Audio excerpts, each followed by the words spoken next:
El miedo es una perturbación del estado de ánimo, en el que se pierde la confianza en los propios recursos para afrontar situaciones concretas que son percibidas como peligrosas para el sujeto. Este peligro puede ser real o imaginario, presente o proyectado en el futuro, pero siempre ocasiona una disminución del sentido de seguridad. Prácticamente todas las personas han sentido miedo alguna vez y se describen objetos generados del temor a lo largo de todas las épocas. Por su universalidad y su frecuencia, el miedo se puede considerar como una emoción normal, pero hay que distinguir entre el miedo normal y el patológico. Cuando la amenaza es real, es lógico sentir temor. Se trata del miedo normal. Pero cuando la reacción es excesiva o no guarda relación con la causa desencadenante, se convierte en anómala. Por ejemplo, uno puede temer a ser atracado en la calle, sobre todo por la noche, pero si esto le impide salir de casa desde que oscurece, estamos hablando de un miedo anómalo. Se puede decir que el miedo deja de ser normal cuando altera o bloquea la conducta normal del individuo, su estabilidad psicológica y o sus relaciones con el ambiente y las personas que lo rodean. Cuando el temor lo provoca un objeto imaginario, se entra en el campo de las fobias. Las fobias son el miedo irracional y desproporcionado que alteran la conducta de quien las sufre, el cual es incapaz de sobreponerse. Limitador y beneficioso por igual, el miedo ha sido el culpable de guerras e incultura y a la vez inspirador de arte y colaborador para nuestra supervivencia.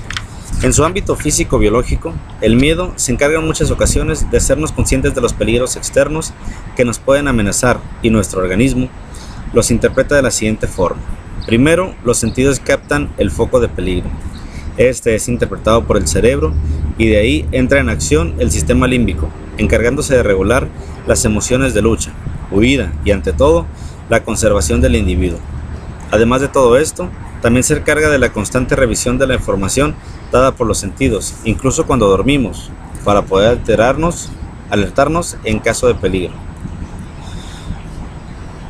Cuando esto ocurre, se activa la amígdala, que se encarga de desencadenar todo el sistema del miedo y entonces nuestro cuerpo pasa a sufrir las siguientes reacciones.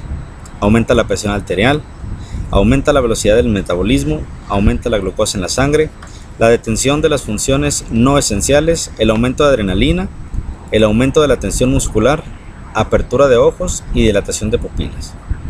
En determinados momentos, el miedo puede llegar a ser pánico, el que hará que se desactiven nuestros lóbulos frontales, retroalimentando el miedo y haciendo que se pierda la noción de la magnitud de este. En muchas ocasiones, el control sobre la conducta de uno mismo. Dentro de la sociedad, el miedo comenzó siendo algo positivo. En las sociedades prehistóricas, salvaguardaba a nuestros antecesores de peligro, como los depredadores, las inclemencias del tiempo y demás amenazas, colaborando así en la supervivencia de la especie. A medida que las sociedades fueron avanzando, las teorías sobre los temores fueron creciendo paulatinamente a estas, siendo utilizado en muchas ocasiones por los grandes poderes para controlar a las masas o para moldear a las poblaciones a su antojo. Un ejemplo claro de esto fueron las grandes políticas autoritarias que se apoyaban en el terror para asentar sus mandatos, como el nazismo, que asoló Europa durante los años 30 y 40 del siglo pasado. Este basó gran parte de su poder en el miedo. También la fundación de terrores en contra de otros colectivos o etnias ha ayudado a la consolidación de sistemas políticos, demonizando y achacando males y peligros a diversos grupos que en muchas ocasiones distaban de encarnar las características que les atribuían. Las religiones y muchas supersticiones también se utilizaron para los medios, como por ejemplo las promesas vikingas del Valhalla, que es el paraíso donde iban los muertos caídos en combate. A través de esa creencia, los guerreros perdían su miedo a la muerte en batalla. Muchas creencias han ayudado a las personas a lo largo de la historia, como catarsis contra fobias o como impulso para la superación de terrores.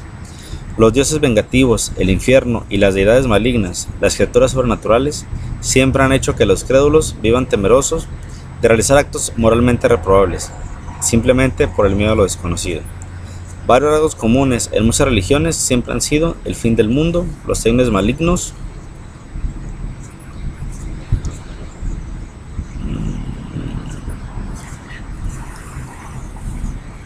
sembrando el pánico entre los fieles y dejando resquicios de terror entre las sociedades modernas.